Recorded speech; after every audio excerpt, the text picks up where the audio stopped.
Hello, everybody, and welcome to this latest episode of our Food Frontier series brought to you by India Business and Trade. Today, we are pleased to welcome Mr. Archit Goel, who's the Director and CFO of Sri Bajrang Alliance Limited, who is a third generation business leader from the Goel Group, which is Central India's leading conglomerate having business interests across mining, iron and steel, pipes, hydroelectricity, solar power, healthcare, education, media, biofuel, ethanol, and now in frozen foods, natural organic oils and oleoresins and natural nutritional supplements. He's a dynamic and results oriented entrepreneur with over 10 years of experience in leading financial strategy, business development, and organizational leadership.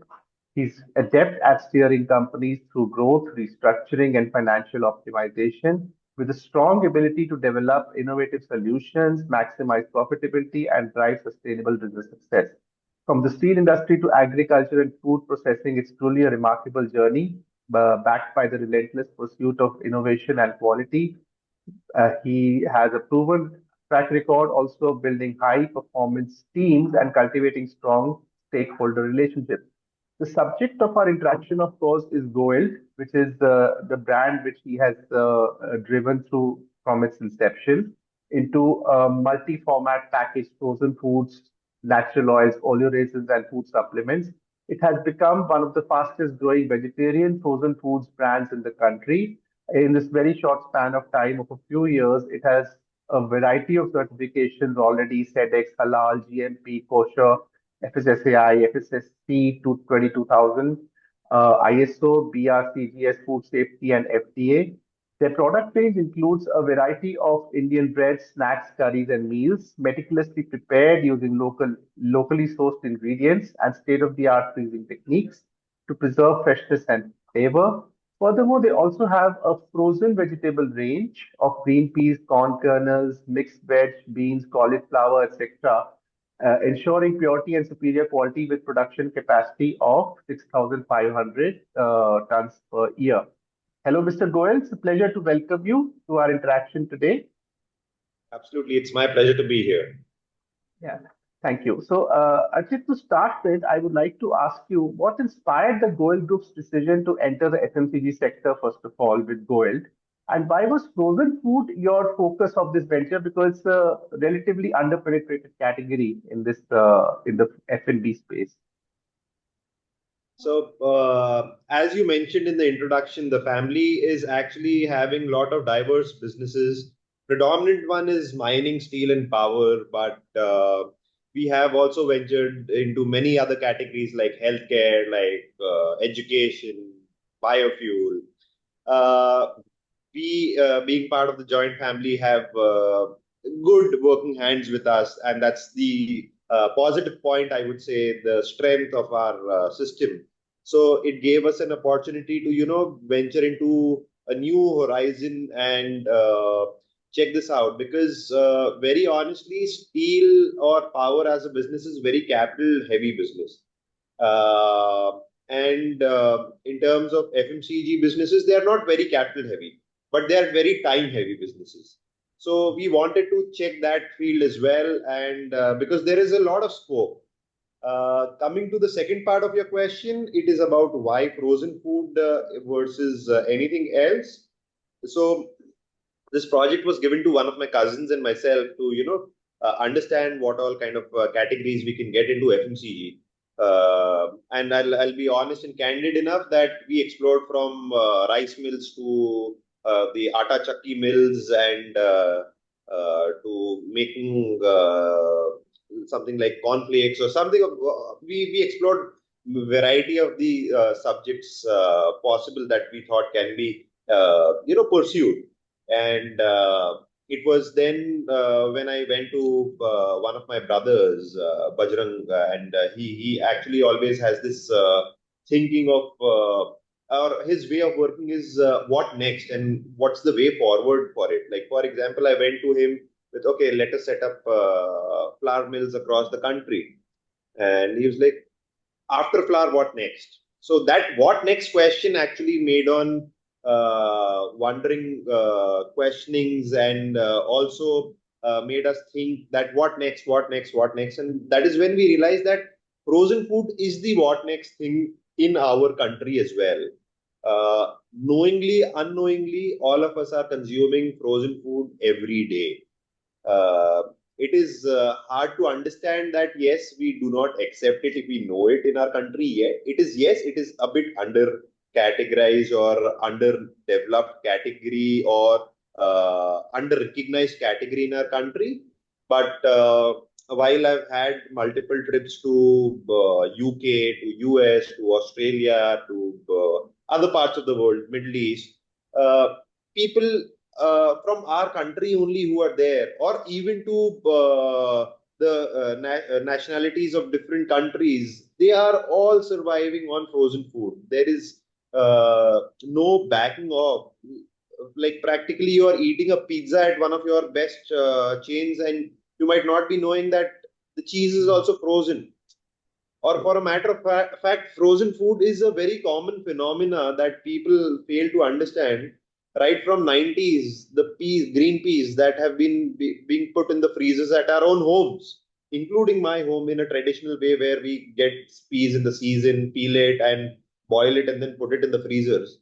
That is what, that is just a kind of a frozen food that you're developing. You are, every home in India is practically having a frozen food factory, and we've been doing it not from now, we've been doing it from 90s. So, and now with the speed, the GDP growth that India is pushing to, and with the kind of the next gen that is working towards the overall growth of the country, that is when we felt that frozen food would become more acceptable, would be more part of everyone's day-to-day lives, and we are seeing that in our numbers as well regularly. So, thank you for that, Mr. Goel. My next question is, so continuing from what you told about frozen food, how do you see this perspective, the growth potential of this segment in India and globally? You have talked about some of the primary forces driving this demand, but how do you see it growing vis-a-vis the overall FMCG segment in the coming years? The food segment, I'm sorry. Yeah. Overall, as a category, frozen foods are growing. What I feel is, I would not go with any numbers that have been published, but I am myself seeing a 40 to 45% growth on the business that we are doing year on year basis. Mhm. And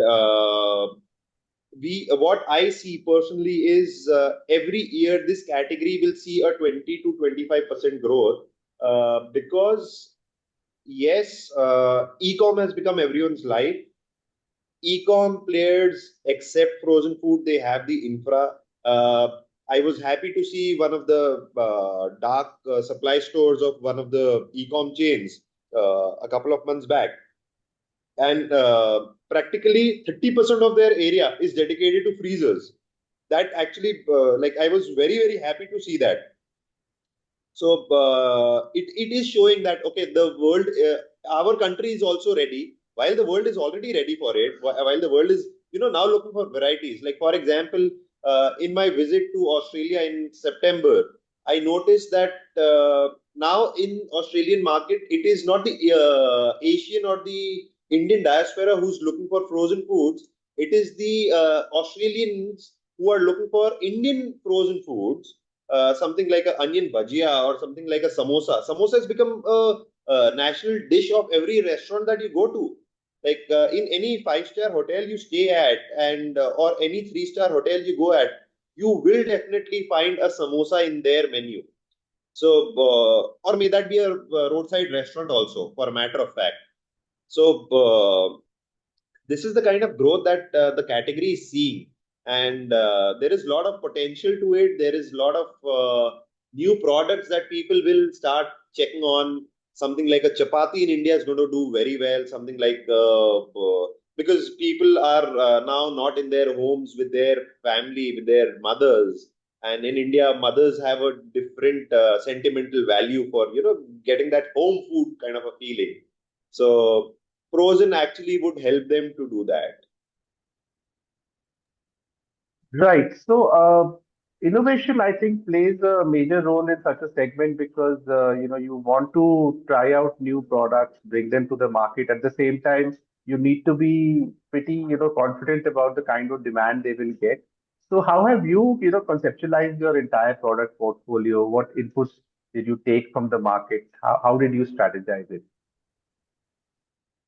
So in terms of innovation, I would be honest, when we were setting up the factory, a lot of equipment suppliers came to us, a lot of people guided us. You need to do this, do that, and this is the way the products would be made and everything. Later on, when we went actually to the market, we realized, boss, it is a product that people would eat the way they get it at their doorstep. So you cannot be too innovative. So the major innovation that we did within our system was to make a product how it is supposed to be made. For example, if a Hyderabadi samosa needs to have bubbles over it, needs to be soft and not crispy, it needs to be made that way. Like when I wanted to crack that product, my team and I went, practically we went to Hyderabad, we went to Vijayawada, all these places, and instead of going to hotels and everything, we went to roadside dwellers. We actually did a lot of survey on the roads, and we found that okay, this is supposed to be soft, this is supposed to have bubbles, and that is why probably our product was not running well. The moment we came back to its original form, the moment we showed that original form to our customers, to our consumers, to our channel partners, practically every week of that one single SKU, I'm making 4 to 5 containers. It is kind of a thing that innovation says, do not over innovate. In my language, innovation for me is do not over innovate. Yes, while we need to keep in mind in terms of the capacities, in terms of the overall volumes, in terms of the R&D that you do, but too much of anything is very bad. Let us stick to our roots. That is the only solution, and that is the only innovation in next 10 to 20 years that will help us all. Yeah, it's pretty interesting. Okay, so internationally, when you talk about your market expansion, which markets do you see as, currently which are doing well, and which markets do you see as a future potential? So UK, US, Australia, Middle East, these four, if I talk about it, they are very well established markets overall, and there is a lot of Asian Indian diaspora who are your regular consumers. The Now the local nationalities have also started consuming in frozen food, particularly the Indian kind of frozen food, which we have our expertise upon. But if I would talk about the next bit of it, it will, because Asian or Indian population is everywhere in the world, all thanks to our honorable Prime Minister. We can find at one of the remotest places. I was there in the month of May in our world for some work, and I found an Indian restaurant there. So it is basically Indians are there everywhere in the world. So we would see this scope coming in the second countries, like for example Mauritius, South Africa, Hong Kong, uh, Thailand. For a matter of fact, Thailand has opened up visas for Indians, visa-free travel. So all these things would definitely, and our Indians do travel quite a lot. Indians like to holiday quite a lot, so we would get an attention out there. So all these second countries would be the next stop, but the major countries are already established well. Yeah, in fact, you remind me of Thailand because I've seen some really amazing Indian restaurants there. Yeah. Sometimes I felt that, it's just like home or even better in some cases. The Absolutely. kind of India restaurants. has just three or two or three, if I'm not wrong. I hope I'm not wrong, but India has two or three Michelin star Indian restaurants, whereas Thailand has five of them, Right. Indian Amazing. restaurants. So That's yeah, amazing. That's amazing. Okay, right. Ajit, so something very interesting which Goel has done recently, I wanted to talk to you about that you have shifted your operations to renewable energy. So, what inspired you and how is it impacting your carbon footprint? Also, I want to know if you can, I would like you to share some suggestions for other companies who would want to make this kind of shift, which is so critical today.